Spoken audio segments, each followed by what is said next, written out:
Hola, buenos días. Eh, vamos a iniciar la clase, la segunda clase y última que tendremos sobre el tema de imposición sobre la renta. Antes de ingresar, quisiera hacerles dos comentarios. El primero es recordarles que hoy tienen que enviar qué trabajo de los dos posibles escogieron. Tienen que mandarme un correo, ya varios lo hicieron. Se puede hacer individualmente o al menos, quiero decirlo, como máximo con otra persona. Y eso pues me lo tienen que decir por favor en un correo.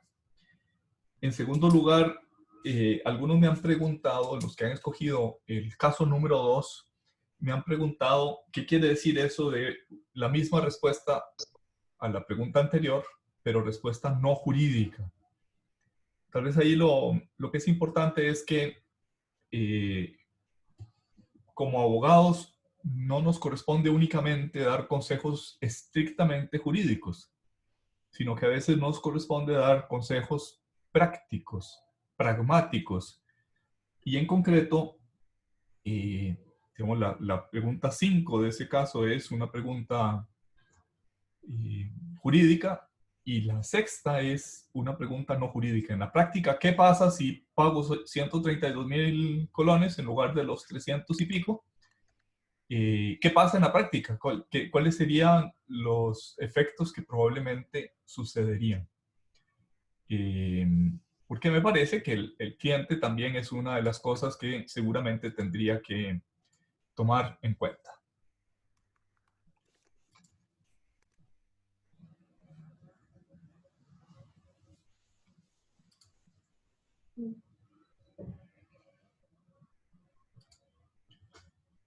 Bueno, vamos. Sí me escuchan bien, ¿verdad? No hay problemas de audio. Si alguien me quiere interrumpir, solo en el caso de que no me oigan bien, me lo dicen, por favor. Sí, profe, todo claro. Ok, gracias. Iniciamos la clase pasada con una introducción a la imposición sobre la renta. Esta es una materia muy compleja. De hecho, hay cursos enteros solo sobre imposición sobre la renta. Mi pretensión, obviamente, es que ustedes sepan los conceptos básicos, que tengan una especie de pinceladita de por dónde va esa imposición sobre la renta. Esta filmina que ya habíamos visto la vez pasada tiene tres características generales que yo quisiera incidir nuevamente en la clase de hoy. Y quisiera incidir en el sentido de qué es lo contrario de cada una de esas características. Les decía que es renta cedular, es la renta que se distribuye en cédulas incomunicadas, incomunicables. Es decir, hay una serie de impuestos, cada uno de los cuales tiene sus propias normas, su propia base imponible, su propia tarifa, sus propios gastos deducibles, incluso en algún caso prácticamente no hay gastos deducibles, pero no se mezclan, son impuestos independientes, son impuestos cedulares. ¿Qué es lo opuesto a la cedularidad? Lo opuesto a la cedularidad es la renta global. ¿Qué quiere decir renta global? Que todas las rentas, sin importar cuál es su origen, se ponen en una especie de canasta común, se ponen en una, se suman, y esa renta unitaria tiene un tratamiento. Pareciera que este segundo concepto de renta global o unitaria respeta mejor el principio de capacidad económica. El principio de cedularidad, si el impuesto es progresivo, cabalmente parte de las rentas y a cada una le aplica una tarifa y unas reglas. Pero pareciera que la capacidad económica de un contribuyente no se mide partida a pedacitos, sino que se mide sobre la totalidad de sus fuentes de ingresos. Entonces, primera característica, cedularidad. ¿A qué se opone? ¿Cuál es el concepto opuesto? Renta global. En segundo lugar está en nuestra filmina el principio de territorialidad. ¿Qué quiere esto decir? Ya lo decíamos en la lección anterior. que se graban únicamente las rentas de fuente costarricense, las rentas producidas en el territorio costarricense. Y esto significa que las rentas producidas más allá del territorio, más allá de las fronteras patrias, no estarían gravadas con el impuesto sobre la renta costarricense, con ninguno de los impuestos sobre la renta de Costa Rica. ¿Cuál es el concepto opuesto a territorialidad? La renta mundial o renta universal. ¿Qué se grava en la renta mundial o universal? Las rentas sin importar dónde se produjeron, siempre y cuando el contribuyente tenga algún nexo con el fisco, con la hacienda pública que le pretende cobrar. La mayoría de las veces ese nexo es el domicilio. Podría ser la nacionalidad, pero en la mayoría de los casos es el domicilio. Entonces, ¿cuál es el concepto de renta que rige nuestra ley del impuesto de la renta? Renta territorial. ¿Cuál es el concepto de renta que rige en otros países y en particularmente en los países del así llamado primer mundo? Renta universal o renta mundial. El tercer concepto que aparece en esta filmina, el de renta producto, también lo explicamos en la lección anterior, es la renta que sea producto de los factores de producción. ¿Qué cosa está excluida del concepto de renta producto? Está excluida la plusvalía, por ejemplo, porque no depende de mi actividad, sino que depende de la actividad general de la economía del país. Están no exentos, sino no sujetos las ganancias cambiarias, salvo que yo me dedique a casa de cambio, las ganancias cambiarias son algo externo a mi actividad. Están exentas las ganancias, están no sujetas en un sistema de renta producto puro, son no sujetas las ganancias de capital. ¿Cuál es el concepto opuesto a renta producto? El concepto opuesto a renta producto es el llamado renta ingreso. Cualquier ingreso, cualquier modificación en el balance, no importa si se produjo como consecuencia de mi actividad o como consecuencia de la actividad de un tercero, en el sistema de renta ingreso se considera gravado. Nuestra ley del impuesto sobre la renta se rigió durante muchísimos años con un concepto de renta producto estricto. Y la ley 9639 de fortalecimiento de las finanzas públicas modificó, atenuó, matizó este concepto de renta producto. Sigue siendo el concepto predominante de nuestra ley del impuesto de renta, pero se añadieron algunas ganancias de capital que están, por lo tanto, gravadas con la ley del impuesto sobre la renta. Entonces, cedularidad se opone a renta global. Territorialidad se opone a renta mundial o universal. Renta producto se opone a renta ingreso.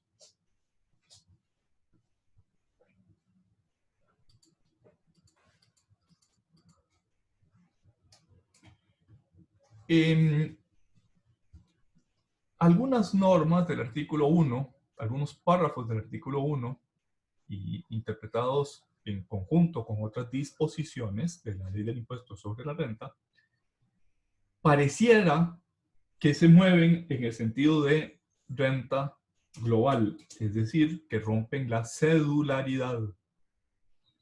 Dice este artículo 1, los párrafos finales: las rentas de capital y las ganancias de capital de los elementos patrimoniales afectos a la actividad empresarial se gravan en el impuesto a las utilidades por la incorporación que hace el artículo 1 bis y el artículo 27b, y por la aclaración que hace el artículo 1 al respecto.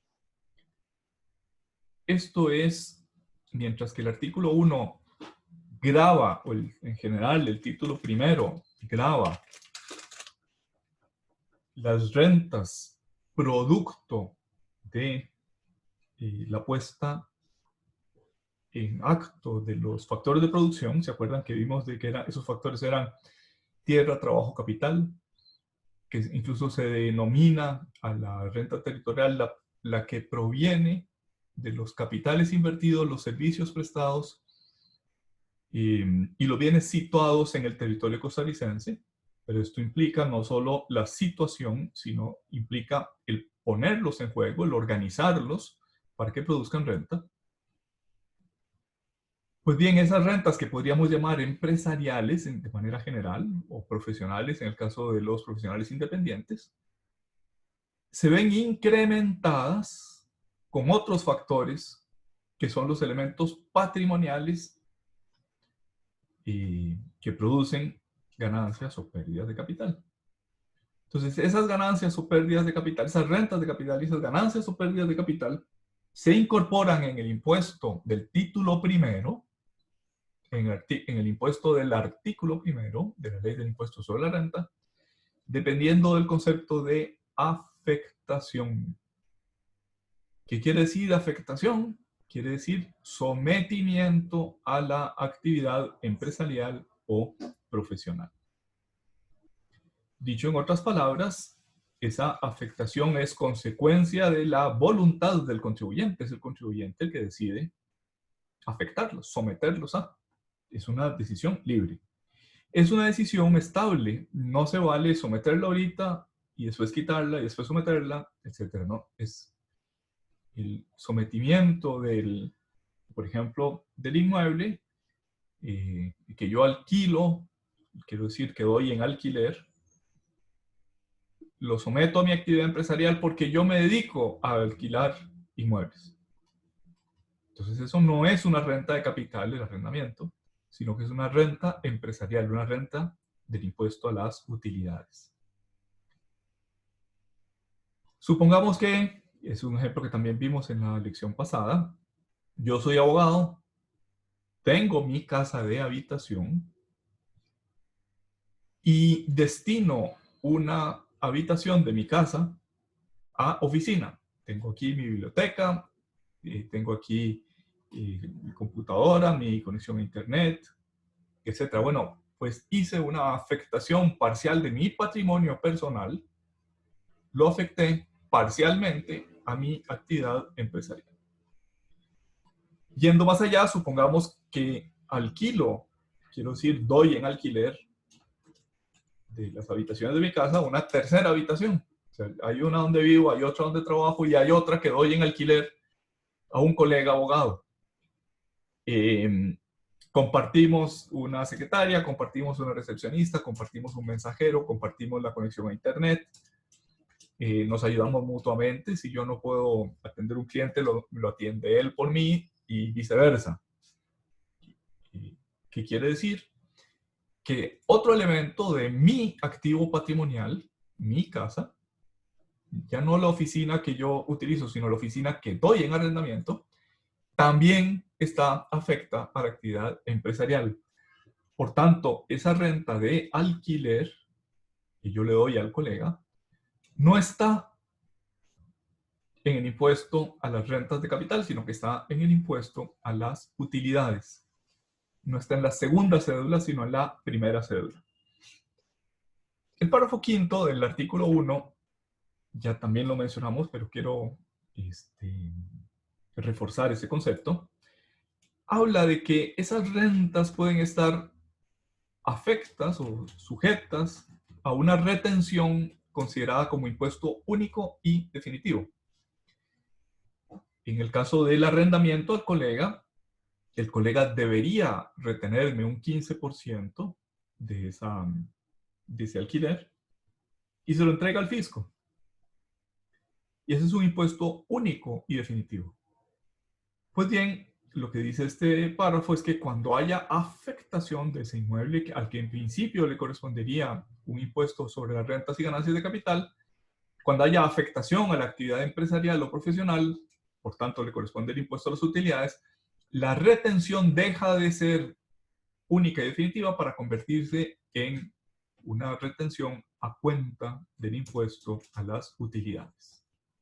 El último párrafo del artículo 1 declara que no se pueden integrar al título primero, a las rentas empresariales, las rentas provenientes del trabajo en relación de dependencia, las relación las rentas del salario. Bueno, esto es lo mismo que acabábamos de explicar. Estas filminas que vienen a continuación ya las ejemplificamos en la clase anterior. La afectación parcial también la ejemplificamos en la clase anterior. Y ahorita voy a detenerme en unas exclusiones o no sujeciones del capítulo 11.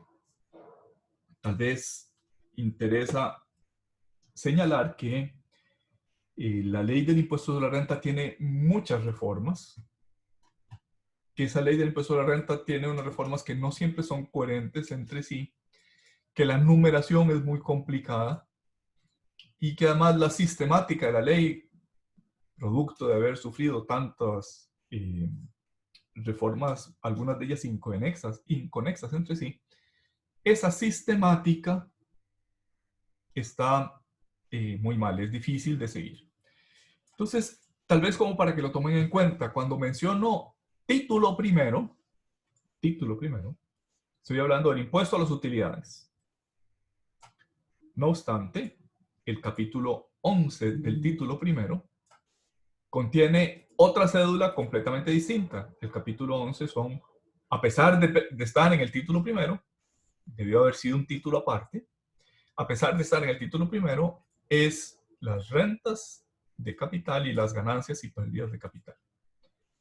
Entonces, por facilidad, cuando diga título primero me referiré al impuesto a las utilidades. Cuando diga capítulo 11 me referiré al impuesto sobre las rentas de capital y ganancias y pérdidas de capital, aunque ese capítulo 11 pertenezca al título primero. El título segundo es el título que se refiere al impuesto al salario, al impuesto sobre las rentas en relación de dependencia. El título tercero, que en realidad pues tiene poquita importancia, se refiere a las certificaciones para efectos tributarios, certificaciones que hacen los contadores públicos. No hay una cédula en el título tercero. El título cuarto contiene el impuesto de remesas al exterior, el impuesto de los no domiciliados, es decir, cuando la renta sea de fuente costarricense, pero quien la recibe está domiciliado fuera de nuestras fronteras.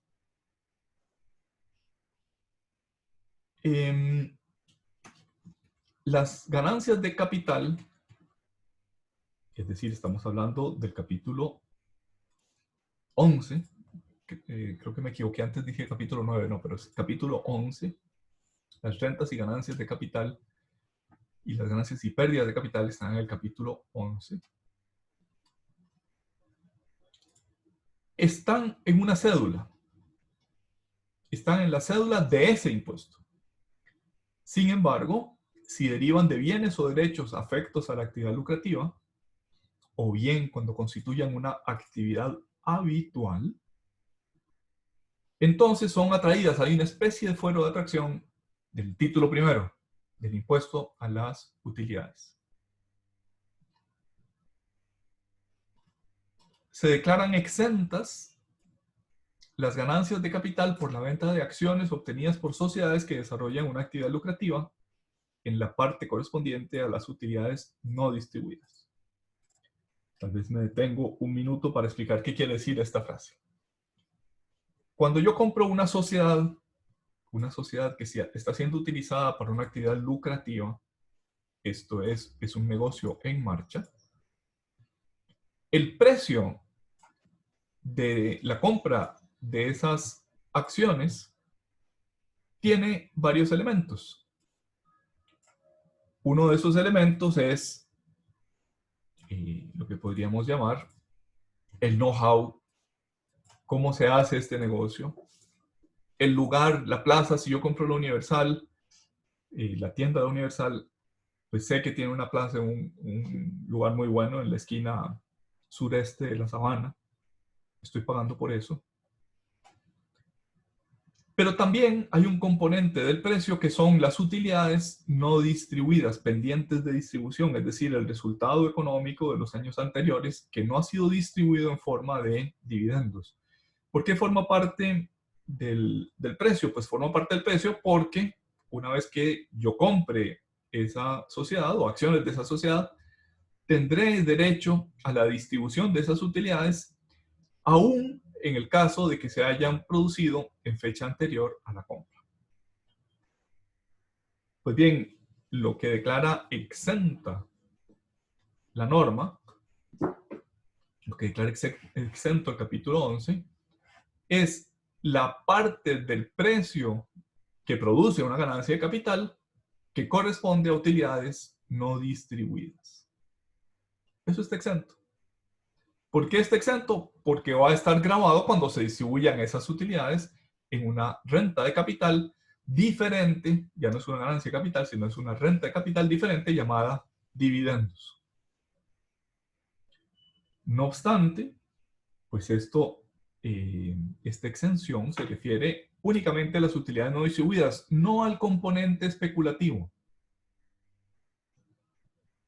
No a que yo compré el Universal pensando en que el próximo año va a haber un rebote importante de su actividad y va a haber unas ganancias muy grandes en ese momento. La verdad es que nadie lo sabe.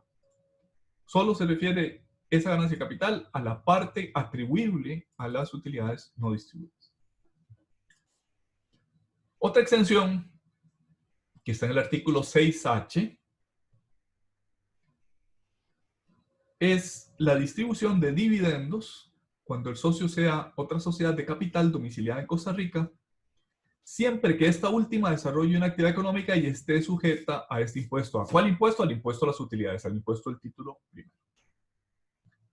Dicho en otras palabras, si yo soy una importadora de cartones, papeles, materiales escolares, etc., y tengo acciones en la Universal,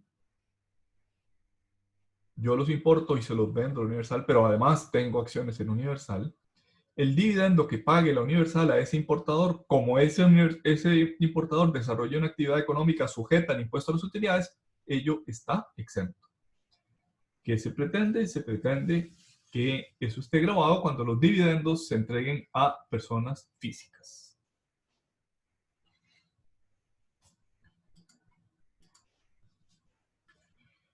Vamos a hablar de los gastos financieros. Regresamos al título primero, regresamos al impuesto Disculpe, de las utilidades. profe. Existe un proyecto que se llamó Proyecto BEPS, que son las siglas en inglés de erosión de las bases imponibles. Es un proyecto de la OCDE y que tiene 15 acciones que pretenden conseguir que el impuesto sobre la renta no se vea erosionado, y esto aplica en particular a las empresas multinacionales. Dijéramos, es una especie de reacción al escandaloso impuesto que pagaban Apple, Google,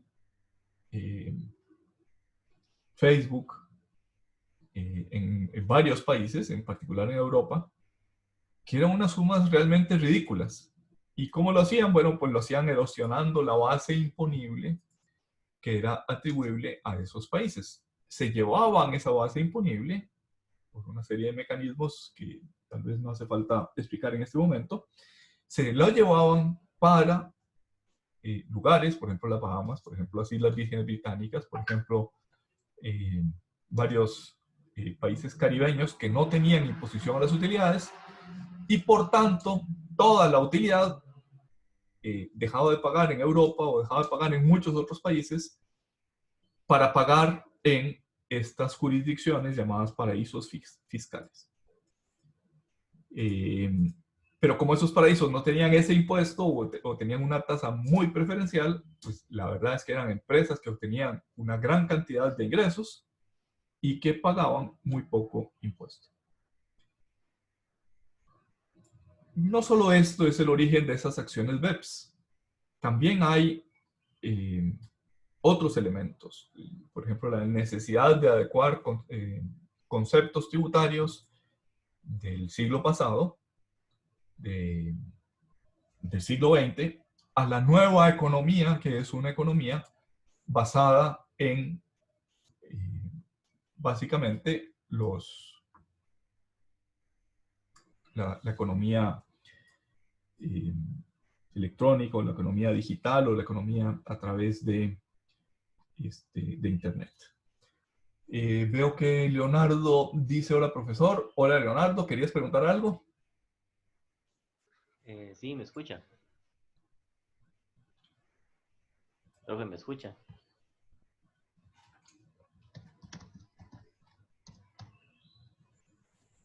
Bueno, parece que no. No le escucho, Leonardo.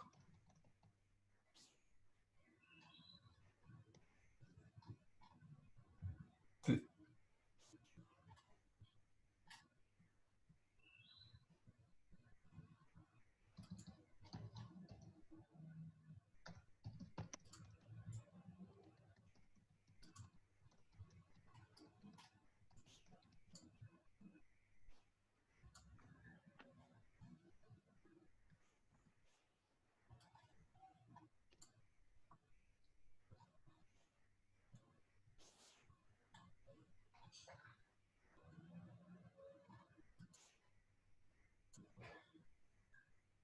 Según me parece, Leonardo, tenés el micrófono abierto. Intenta Sí. preguntar, porfa, si tenés Hola, hola, posibilidad. hola, Ahora te escuché hola, muy bajito. Más fuerte, porfa. hola, hola, hola. ¿Me escucha? Sí, decinos. Ok. No, el artículo fuera el 6H que había dicho sobre la distribución de dividendos de una sociedad a otra. No, vieras que no te escucho. O sea, sí sé que estás hablando, pero no distingo lo que me estás diciendo. No sé si quieres Eh, ponerlo en el chat, así contesto desde ahí. eh,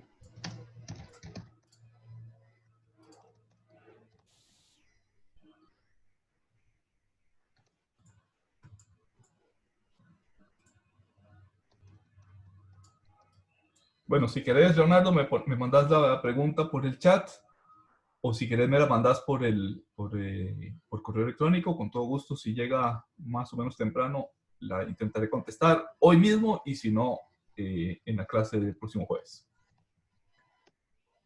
Bien, regresando al punto que les mencionaba, es decir, la acción BEPS, la cuarta acción BEPS, se refiere a los gastos financieros. Se refiere a la deducibilidad de los gastos financieros, a la deducibilidad de los intereses y otros gastos financieros, como pueden ser las comisiones bancarias que gana el banco por otorgarnos un préstamo. Dice la nueva norma de la Ley del Impuesto sobre la Renta, es una reforma al artículo 8D. Dice la nueva norma que no son deducibles aquellos intereses o gastos financieros que excedan del 20% de una razón financiera denominada UAIDA. También a veces se le utiliza para esa razón financiera el nombre de EBITDA. Esa razón financiera es las utilidades, o sea, se toma el balance y ahí están las utilidades antes de pagar impuestos, antes de pagar intereses, antes del gasto por depreciación y amortización. Esa es las siglas, es lo que quieren decir las siglas UAIDA, utilidad antes de impuestos, intereses, depreciación y amortización. Como les digo, también es frecuente en la literatura escuchar por las siglas en inglés EBITDA.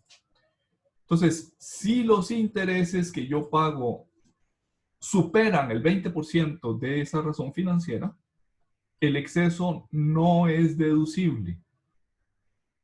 No es deducible en este periodo. No es deducible en el periodo que se refiere el balance anual, que coincide con el impuesto a las utilidades.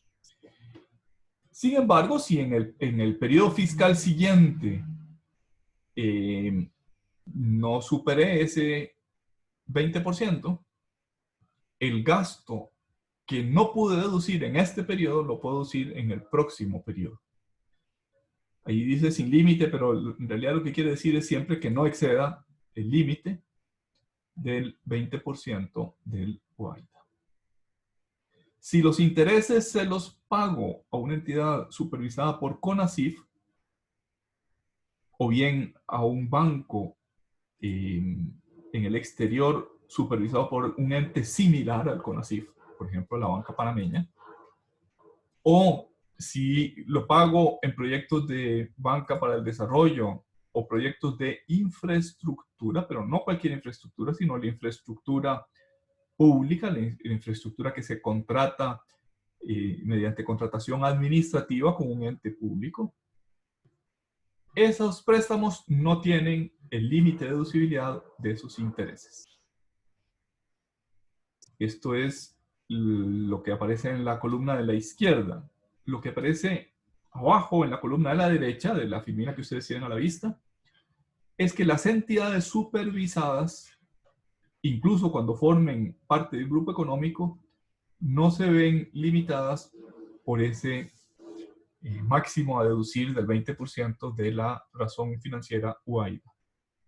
¿Cuál es la diferencia entre los dos párrafos que están en la parte de abajo de la filmina?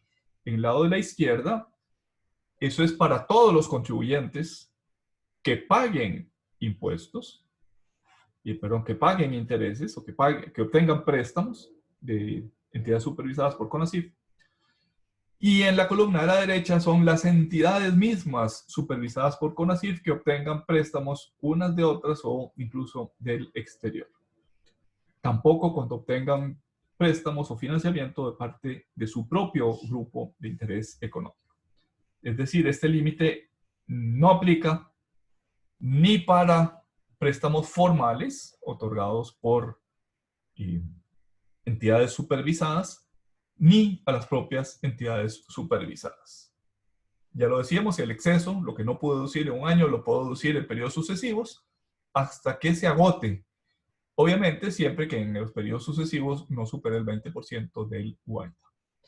Y la administración tributaria puede autorizar un límite mayor para los contribuyentes que lo soliciten fundadamente. Yo me imagino que esto aplicaría más que a un contribuyente, podría aplicar, por ejemplo, a algún sector de contribuyentes. Yo quiero creer que, por ejemplo, en este momento, el sector turístico podría decir, bueno, yo necesito un financiamiento mucho más grande, no puedo estar limitado por ese 20% del UAIDA, en particular en un año en el que no voy a tener utilidades o muy pocas utilidades. Y por tanto le puedo pedir a la administración, bueno, este límite que sea mayor o bien que de todo no aplique para esos contribuyentes.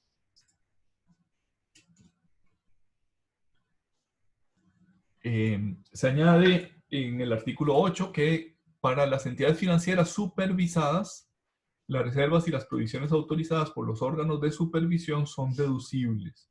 Esto pues es un pleito de larga data, un asunto litigioso y contencioso que han enfrentado a los bancos al menos desde el 95 para acá. Es decir, los últimos 25 años han tenido pleito por este punto, y ese pleito pues se resolvió con la ley 9635, diciendo esas reservas y esas provisiones están grabadas. Perdón, no están grabadas. Son deducibles para esas entidades supervisadas. El artículo 7 de la ley del impuesto sobre la renta dice que cuando yo tengo gastos que se utilicen indistintamente para producir rentas grabadas o para producir rentas exentas o para producir rentas grabadas y rentas no sujetas, o bien para producir rentas grabadas en el impuesto de las utilidades y rentas grabadas en otros impuestos del sistema cedular de Costa Rica, solo es deducible en el impuesto a las utilidades la parte proporcional es decir, la parte que se dedique de esos gastos a producir rentas gravables en el impuesto a las utilidades. Esa norma también ha tenido 25 años de litigio entre las entidades supervisadas por el Consejo Nacional de Supervisión del Sistema Financiero y la Dirección General de Tributación. Por tanto, esto se elimina la norma de proporcionalidad para los bancos. Para los bancos, todas, bueno, para los bancos y demás entidades supervisadas, todos sus gastos son deducibles sin aplicación de esa renta de proporcionalidad. Y en consecuencia también todos sus rentas y ganancias de capital no son rentas y ganancias de capital sujetas a la cédula que las grava, al capítulo 11, sino que están sujetas al título primero, al impuesto sobre las utilidades. Otro concepto nuevo, totalmente diferente, asimetrías híbridas. ¿Qué quiere decir esto? Esto es una expresión que se utiliza en fiscalidad internacional, que lo que quiere decir es que el tratamiento que le da el país de la fuente, por ejemplo Costa Rica, no es el mismo que el tratamiento que le da el país de destino, por ejemplo Estados Unidos, por ejemplo algunos de los países europeos. Es decir, tienes tratamientos asimétricos. Y se dice que esa asimetría viene de una naturaleza híbrida, lo que para Costa Rica se considera, por ejemplo, una acción, una participación en el capital social de la sociedad costarricense. Francia podría considerar, no, estos no son títulos accionarios, sino que son títulos de préstamo. ¿Por qué? Porque la empresa francesa le da ese dinero a la subsidiaria local, a la subsidiaria costarricense, pero con la obligación de recomprarlos, con la obligación de pagarlos. O bien por alguna otra característica que tuviera esos títulos accionarios. O sea, para Costa Rica son acciones, para Francia son títulos de préstamo. Como similares a un pagaré o similares a una letra de cambio. Entonces, la asimetría puede venir de la propia norma o puede venir de la distinta consideración del instrumento financiero. Entonces, este artículo 9, el inciso M, que el inciso es nuevo en la ley, tiene algún tratamiento para resolver esos problemas de asimetrías híbridas. Siempre que se cumplan estas condiciones. Primero, que se trata de partes vinculadas, ahí dice vinculantes, pero no, son vinculadas entre una empresa nacional y una empresa en el exterior. Segundo, que los gastos no generen un ingreso gravable. Por ejemplo, si la sociedad costarricense tiene unos gastos, pero esos son considerados ingresos para el francés o para la empresa estadounidense. O bien son considerados un ingreso exento para dicha parte vinculada. Y también cuando hay un problema de doble deducción, los puede deducir la empresa costarricense, por ejemplo, intereses, y los puede deducir la empresa domiciliada en el exterior. Pues bien, uno de esos supuestos es el que contempla el artículo 9, inciso M. Cuando dos empresas relacionadas deduzcan simultáneamente el mismo gasto, o sea, lo deduce la entidad costarricense a efectos del impuesto sobre la renta costarricense y lo deduce también la entidad fuera del territorio costarricense a efectos del impuesto sobre la renta de Francia o de Estados Unidos o del país que corresponda en el exterior. Ejemplo, una entidad relacionada en Estados Unidos considera transparente la entidad costarricense. Esto es, la considera no como una estructura distinta con su propio capital, con sus propias acciones, sino que la considera parte de la entidad en Estados Unidos. Es una norma bastante frecuente en el impuesto de la renta estadounidense. Entonces, la solución del artículo 9M de la Ley del Impuesto sobre la Renta costarricense es que cuando eso sucede, cuando el del exterior puede deducir el mismo gasto que podría deducir si aplicaran plenamente las normas del impuesto sobre la renta costarricense, en ese caso, la entidad costarricense no puede deducir el gasto. Solo puede deducirlo la entidad del exterior. Bien.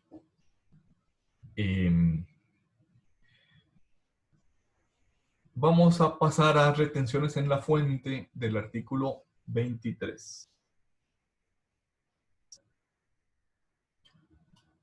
Dice,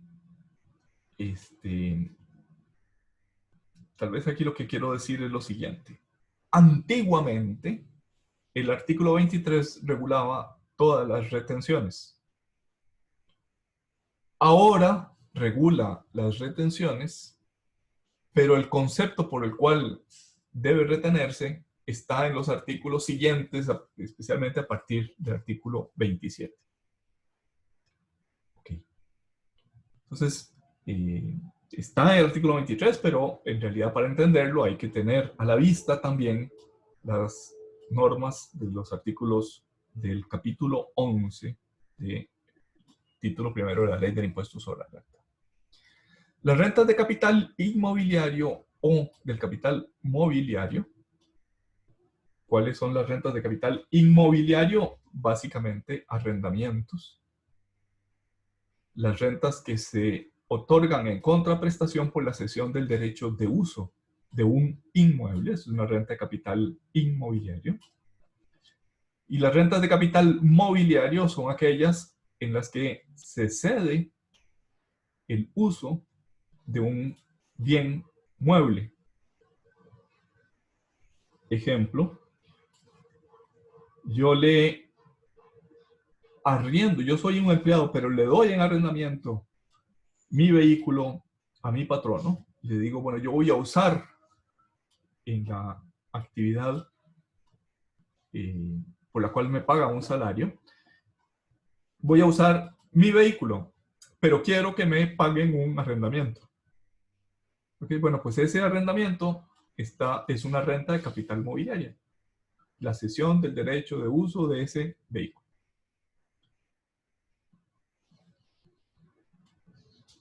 Ya dijimos antes que cuando esas sesiones de capital, perdón, esas sesiones de uso del capital mobiliario o inmobiliario están afectas a la actividad empresarial, no les toca esta retención como impuesto único definitivo, sino que les toca el impuesto a las utilidades. Okay. Eso se llama rentas de capital. Ahora vamos a ver ganancias y pérdidas de capital. No es lo mismo ganancias y pérdidas que rentas de capital. Las ganancias y pérdidas de capital en general no están afectas a retención. ¿Por qué no están afectas a retención?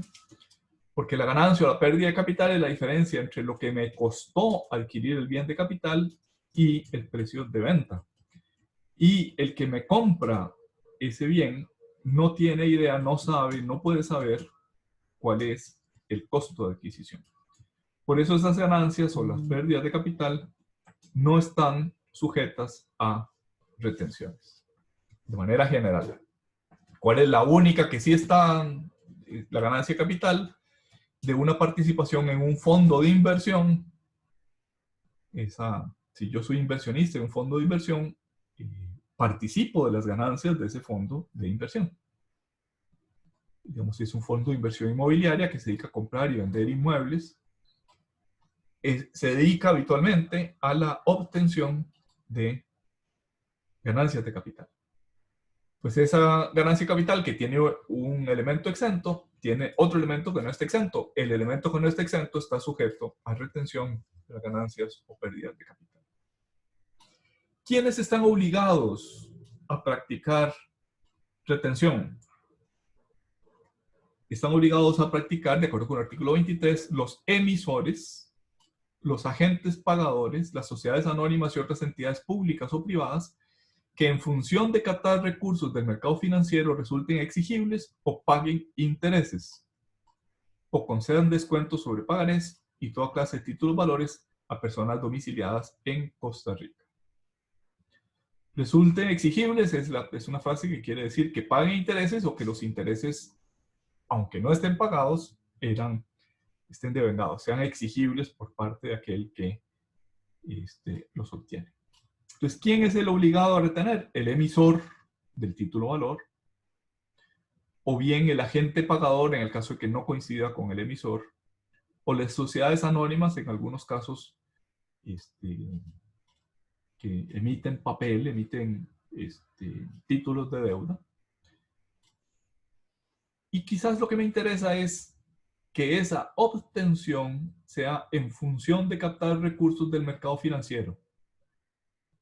De los que obtienen capital, los que obtienen dinero, en función de captar recursos del mercado financiero. Si mi papá me presta, por decir algo, $10,000 para que yo compre el carro y yo le pago intereses, eso no está en función de captar recursos del mercado financiero, porque mi papá es una persona física que no es un actor del mercado financiero.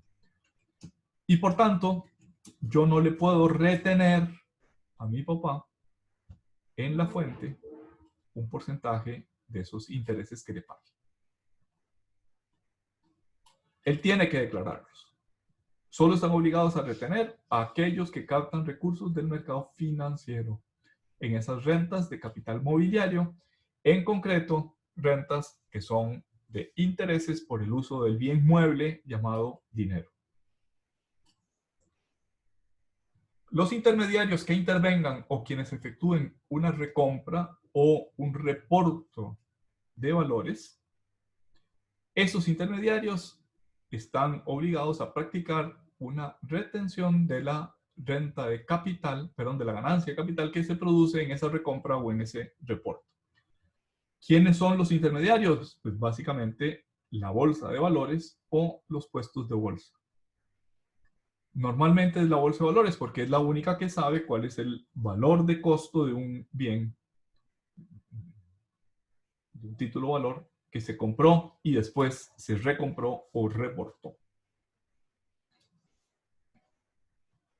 También esas operaciones, en el caso de los fondos de inversión, hay una parte que está exenta y la retención aplica solo para la parte grabada, la parte no exenta.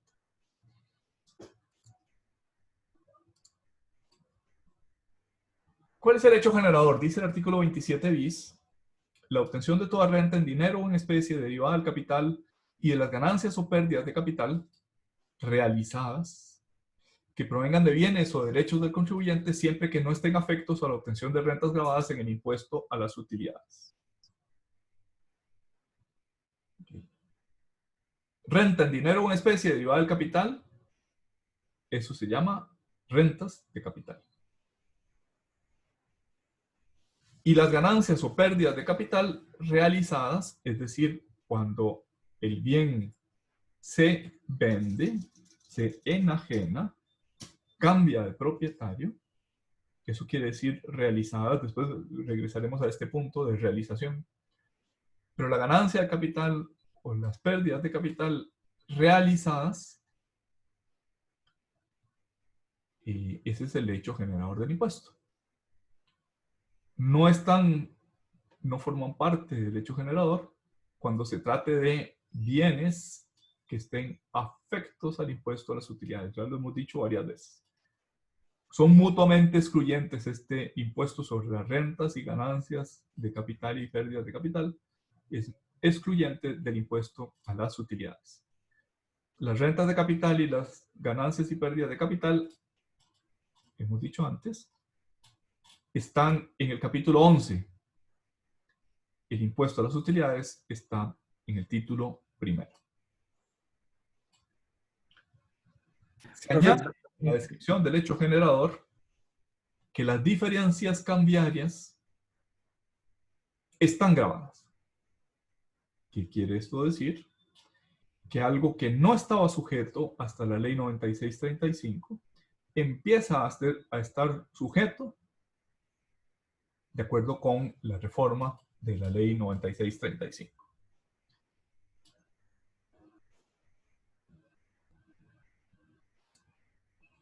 Ok. Rentas de capital mobiliario, perdón, inmobiliario. Inmobiliarios son aquellas que provienen de bienes inmuebles y básicamente son arrendamiento y subarrendamiento. Esto es cuando se constituye o se ceden los derechos o facultados de uso o goce de los bienes inmuebles. Se ceden a cambio de una remuneración. Esa remuneración es el monto del arrendamiento o el monto del subarrendamiento. Esa es una renta de capital inmobiliario prevista en el artículo 27.3.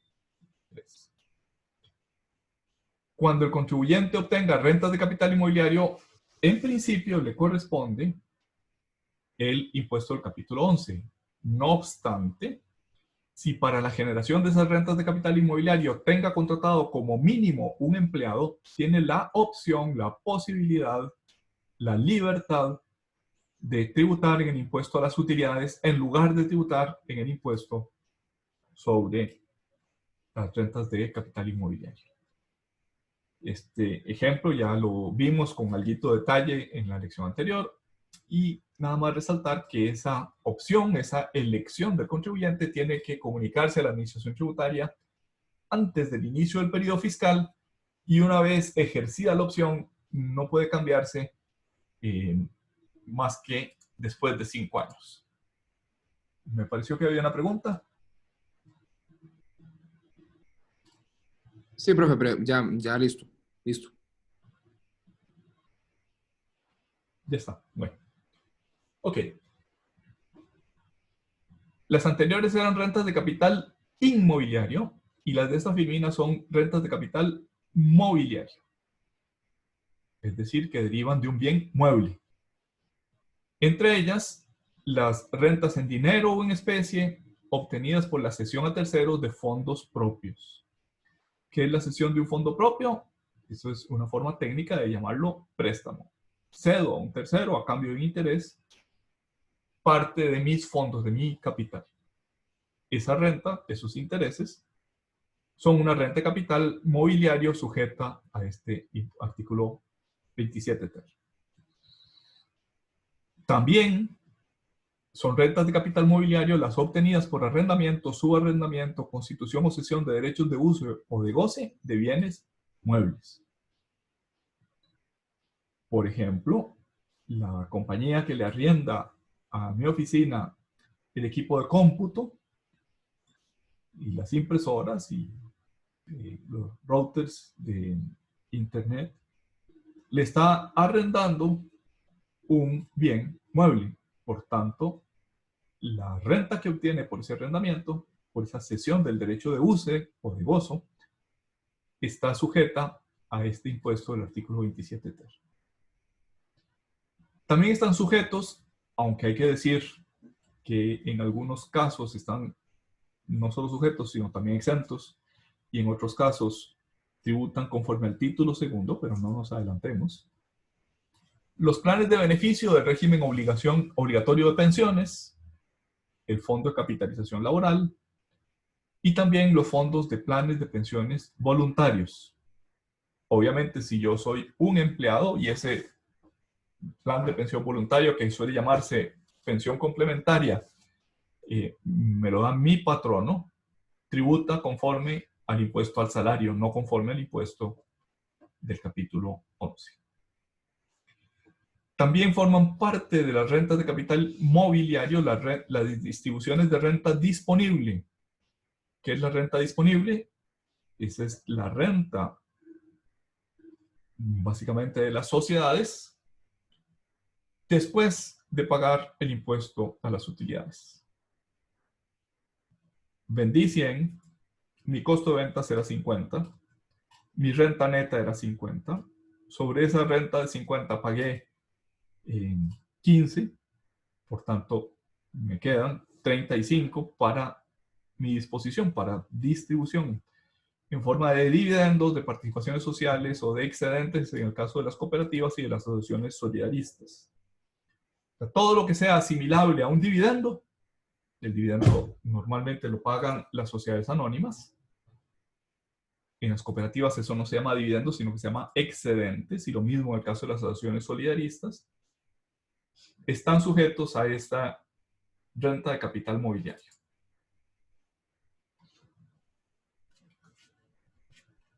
Este artículo 27 ter tiene además una definición contable, tal vez por eso una vez que la leamos nos vamos a quedar un poco detrás del palo, de qué se consideran rentas y pérdidas de capital. Las variaciones en el valor del patrimonio del contribuyente que se realicen con motivo de cualquier alteración en la composición de aquel, incluidas las derivadas de la venta de participaciones en fondos de inversión. ¿Qué quiere decir esto en palabras más sencillas? Mi patrimonio es lo que está en el balance, es la diferencia entre el activo y el pasivo. Si el activo es 100 y mi pasivo es 80, mi patrimonio es 20. Si en ese activo, supongamos, hay un inmueble que vale 50, habíamos dicho que el activo vale 100, de los cuales 50 es el inmueble, y yo vendí ese activo y lo vendí en 70, lo que sucede es que mi patrimonio se vio incrementado en 20. Hubo una alteración en la composición del activo.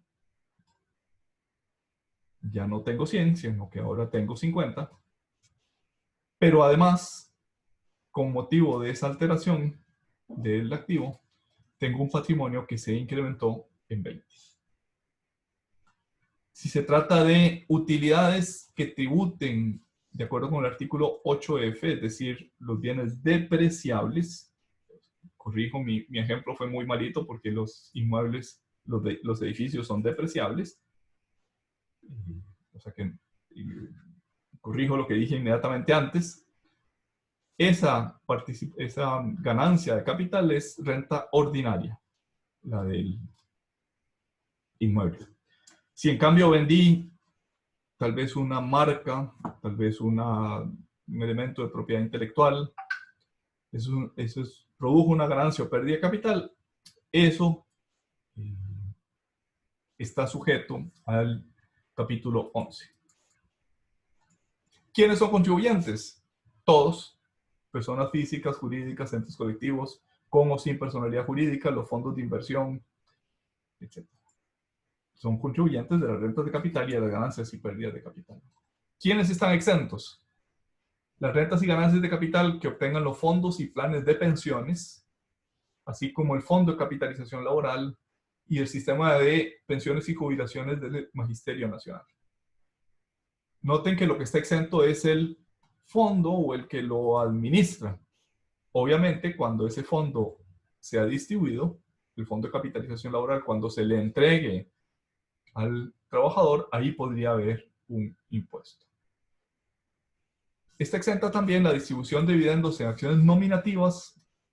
Yo, sociedad anónima, supongamos que yo soy la Universal, y en lugar de distribuir dividendos en dinero, distribuyo acciones que valen lo que valen esos dividendos.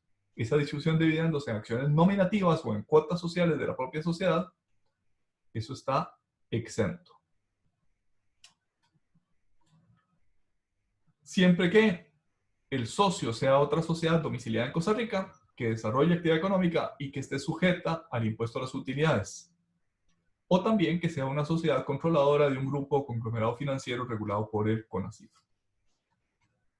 No está exenta la distribución de dividendos en acciones nominativas a personas físicas. Si yo soy accionista de la Universal y me distribuyen acciones de la Universal en lugar de dividendos, esas acciones están gravadas en el impuesto sobre las rentas de capital. También está exenta las obtenidas por participaciones de los fondos de inversión contemplados en la Ley Reguladora del Mercado de Valores y los intereses generados por saldos en cuentas de ahorro y cuentas corrientes. Históricamente, el ahorro ha estado exento. Si yo ahorro en un banco, el interés o el pago que me hace el banco está exento del impuesto sobre la renta. Es una forma de reconocer que también en Costa Rica las cuentas de ahorro pagan muy poco interés.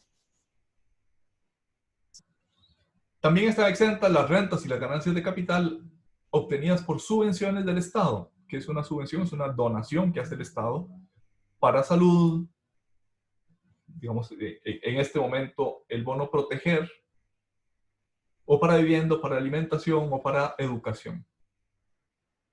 Esas subvenciones, esas donaciones que haga el Estado, que hagan organismos internacionales, no están sujetas al impuesto sobre rentas y ganancias de capital.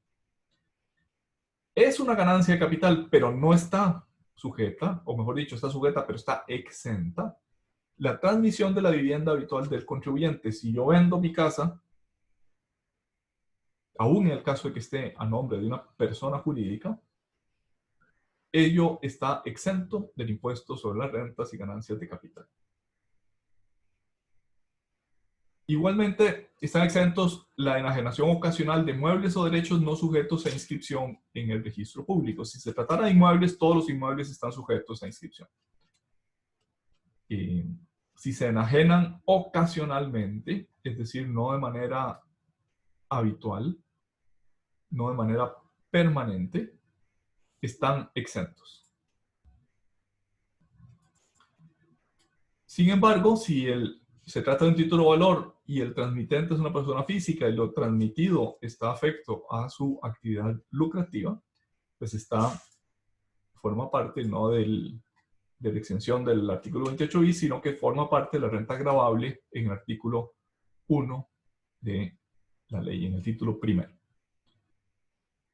También están exentos los intereses de títulos valores emitidos por el Estado en el exterior.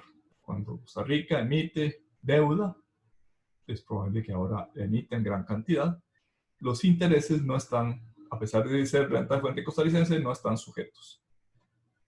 O mejor dicho, están sujetos, pero están exentos del impuesto sobre rentas y ganancias de capital. También están exentas las rentas y ganancias de capital provenientes de herencias, legados y donaciones, tanto respecto de sus perceptores como del donante. Tal vez puede sonar un poco raro que diga del donante, pero eso quiere decir que en la composición del patrimonio, cuando me hace la donación de algo que valía 100 y me la dona por 80, pues él tiene una pérdida de capital. Están exentas las inversiones del fideicomiso de la ERTH y las obtenidas por la Caja Costarricense del Seguro Social. ¿Cómo se calculan? Dicho en otras palabras, ¿cuál es la renta imponible de las ganancias o pérdidas de capital? Cuando se trata de una transmisión onerosa, es decir, cuando no sea gratuita, sino que haya enajenación onerosa, sujeta a utilidad, la diferencia entre los valores de adquisición y la transmisión de los bienes o derechos. El valor de adquisición es cuánto me costó adquirirla. El valor de transmisión es en cuánto la vendí, en cuánto la enajené.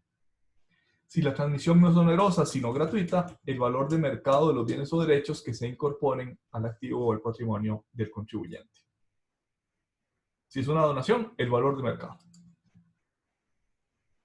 En el caso de las primeras, es decir, las transmisiones a título primero, perdón, a título oneroso, quise decir, el valor de adquisición es el valor real de adquisición, el precio que costé, el precio que me costó adquirirlas, más el costo de las inversiones y mejoras, más los gastos inherentes a la adquisición, incluso los tributos. Ese es el valor de adquisición y ese valor puede actualizarse de acuerdo con normas reglamentarias y básicamente con las variaciones indicadas por el Instituto Nacional de Estadística y Censos, INEC. ¿Cómo se actualizan? Pues básicamente conforme al costo de vida, es decir, a la inflación. En el caso de que se trate de bienes intangibles que no tienen valor de adquisición, se aplicará el valor en libros. ¿Cuándo? Antes es cómo se calculan, aquí es cuándo se obtienen. Las rentas de capital cuando se perciban o cuando resulten exigibles lo que ocurra primero. Por ejemplo, en estos tiempos de pandemia, resultó exigible el alquiler, pero es posible que el arrendador no lo haya percibido, es decir, que no se lo hayan pagado, que esté pendiente de pago. Pues bien, se causa el impuesto cuando resulte exigible, y para que no sea ese el caso, debería modificarse la ley.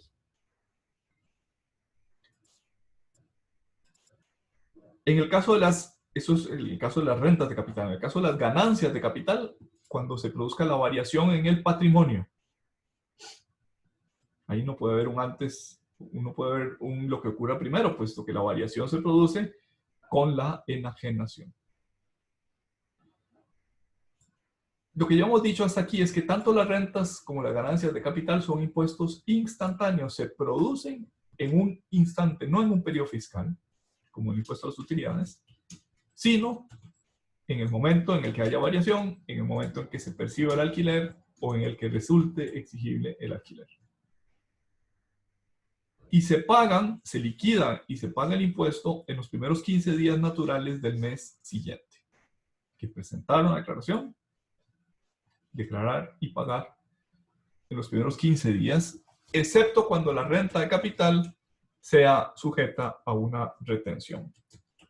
Si esa renta de capital, como sucede en el caso de los intereses, está sujeta a una retención única y definitiva, pues obviamente ya en ese caso no hay que liquidar y pagar el tributo de las rentas de capital.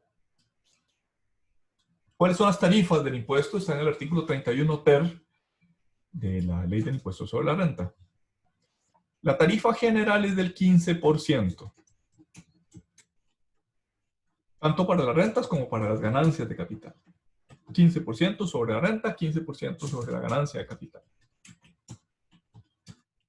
Habíamos también mencionado en una clase anterior que si se trata de bienes adquiridos con anterioridad a la entrada en vigencia de la Ley 9635, el contribuyente tiene la opción de pagar el 15% sobre la ganancia de capital o bien el 2.25% sobre el precio de venta. ¿Qué quiere esto decir? La ley presume que en bienes adquiridos con anterioridad y especialmente hace muchos años, lo gravable es, o la renta, la ganancia de capital es un 15% del precio de venta. Entonces, si aplico la tarifa del 15 sobre el 15, me da un 2.25%. Eso es lo que quiere decir esa opción que me da la ley. Cuando se trata de rendimientos generados por títulos valores de moneda nacional emitidos por el Banco Popular y Desarrollo Comunal, así como por las cooperativas de ahorro y préstamo, la tarifa es un 15%. Los rendimientos generados por títulos en moneda nacional emitidos por el Sistema Financiero Nacional para la Vivienda, la tarifa es un 7%. Los rendimientos de los ahorros efectuados por los asociados en las cooperativas de ahorro y crédito y en las asociaciones solidaristas, la tarifa es un 8%. Hay un mínimo exento que es el 50% de un salario base. El salario base anda algo así como por 420,000 colones, si no recuerdo mal. El 50% serían 200,100. O sea, si el rendimiento, los intereses de esos ahorros superan 200,000, se aplica el 8%. Si no lo superan, es una tarifa de exenta. 0%. Los excedentes y utilidades pagados por cooperativas u otras similares a sus asociados, 10%. Excedentes o utilidades son equivalentes a los dividendos. El excedente es, en una cooperativa, lo mismo que un dividendo en una sociedad anónima. Si quien los paga es una asociación solidarista, hay 3 tarifas. El 5% hasta por el equivalente de un salario base. Antes habíamos dicho que no tengo la cifra exacta, pero que un salario base anda por 400,200 colones. 400. bueno, no sé, búsquenlo en la página de internet del Ministerio de Hacienda, pero digamos más de 400,000 colones. Si lo que me distribuye la asociación solidarista no supera ese 1%, el impuesto a pagar es del 5%, la tarifa es del 5%. Si sí lo supera, es un salario base hasta 2 salarios base, la tarifa es del 7%. Y por encima de 2 salarios base, la tarifa es del 10%. Muchas asociaciones solidaristas tenían la costumbre de distribuir utilidades, de distribuir excedentes anualmente. ¿Qué quiere decir esto? Que esa distribución anual le aplicaba esta tarifa. Pero como el impuesto es instantáneo, como no tiene periodo, si la asociación solidarista se le ocurre distribuir todos los meses o cada quincena, a cada uno de esos pagos se aplica esta tarifa. Es una buena forma de ahorrarse la diferencia entre la tarifa más baja y la tarifa más alta de las que están en la filmina.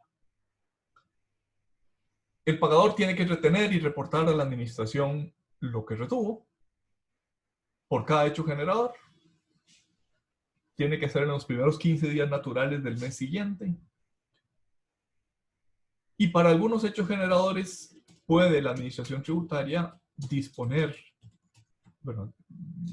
reglamentariamente, y no es la administración, sino es el Ministerio de Hacienda junto con el presidente, que la presentación sea una declaración trimestral o incluso anual.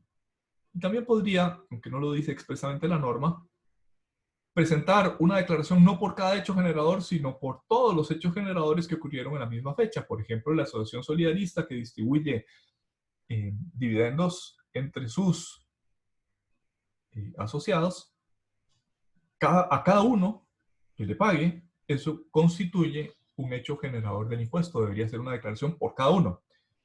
Puede reglamentariamente la administración o el Poder Ejecutivo disponer que todos esos hechos generadores, dijéramos los 200 asociados de la asociación solidarista, se presenten mediante una única declaración.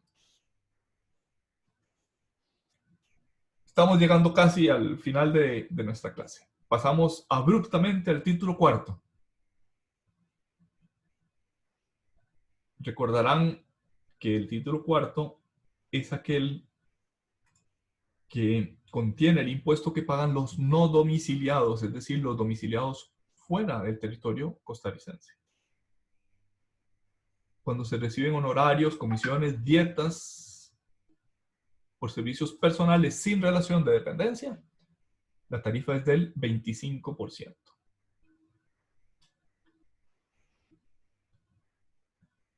Cuando se trata de asesoramiento técnico, la tarifa es del 25%. Cuando los pagos se hagan con ocasión de espectáculos públicos, por ejemplo, viene un cantante famoso de un espectáculo en el Estadio Nacional y se va, el pago que reciba está sujeto a una retención del 15%. En el caso de que los intereses por bancos multilaterales están exentos.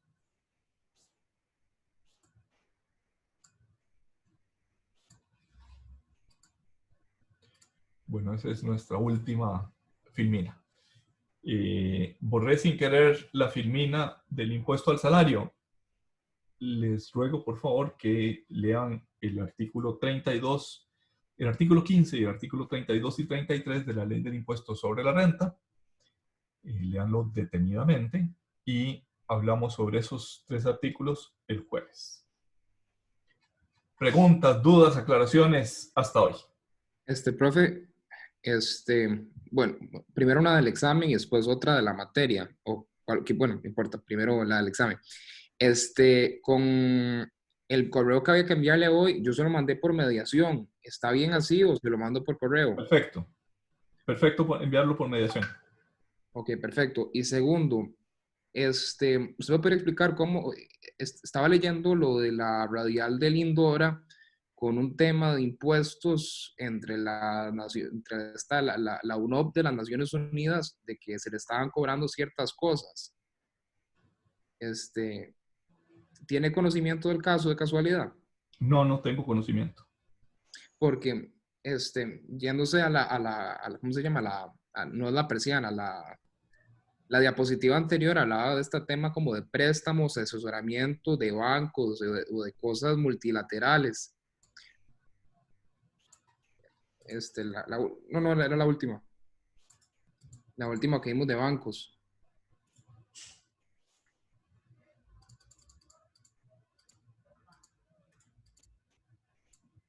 Esta. No, era literal esta. Se mantienen exonerados los intereses por crédito de bancos multilaterales de desarrollo, organismos multilaterales o bilaterales de desarrollo. Entonces aquí me generaba ahí la lucecita que se me prendió. Sí, digamos, un banco que preste, por decir algo, el Fondo Monetario Internacional genera intereses que paga Costa Rica. Eso es una típica renta de capital. Y esa renta de capital está exenta, está exonerada, si quien otorga el préstamo es un banco multilateral o un organismo multilateral o bilateral de desarrollo. Pero me parece que no tiene tanto que ver con lo de la radial del limbo, ¿verdad? Me parece que lo que está en juego son si la UNOPS, un organismo de las Naciones Unidas que ejecuta obras, si está exenta o no de impuestos en Costa Rica. Y la respuesta a esa pregunta, pues yo no la tengo, en este momento no lo sé, no lo he estudiado, pero me parece que tiene que ver con el convenio, es decir, el tratado internacional de sede que se le haya dado a esa entidad, a UNOPS. Si el convenio de sede dice que están exentos, están exentos. Si el convenio de sede dice que están grabados, pues están grabados. Una ley ordinaria como la ley del impuesto de la renta no puede, por el principio de fuentes del derecho, no puede contradecir un tratado internacional, un convenio internacional.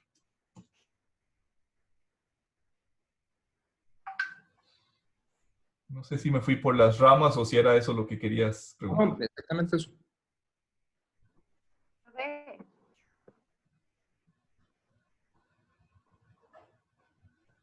¿Hay otra persona preguntando que no le escucho o le escucho muy bajito? Profe. Dígame. Déjeme ver si quitando estos audífonos le escucho mejor. Un momentito.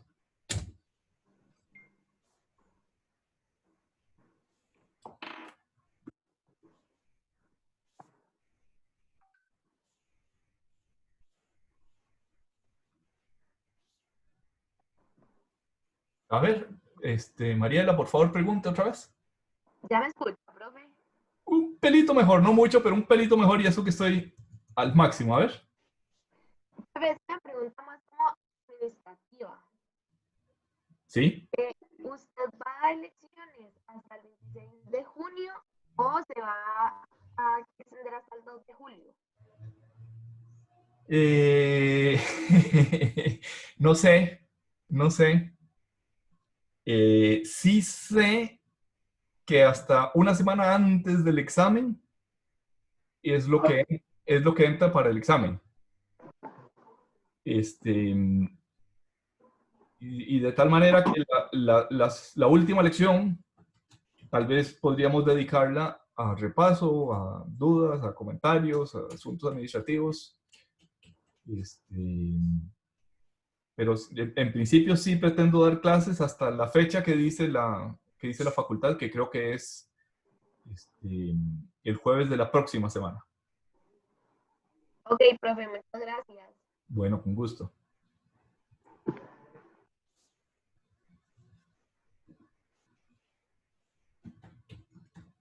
Bueno, si no hay más preguntas, lo dejaríamos ahí por el día de hoy. Les deseo un buen almuerzo. Saludos y hasta luego. Gracias, profe. Hasta luego. Luego, profe. Con gusto.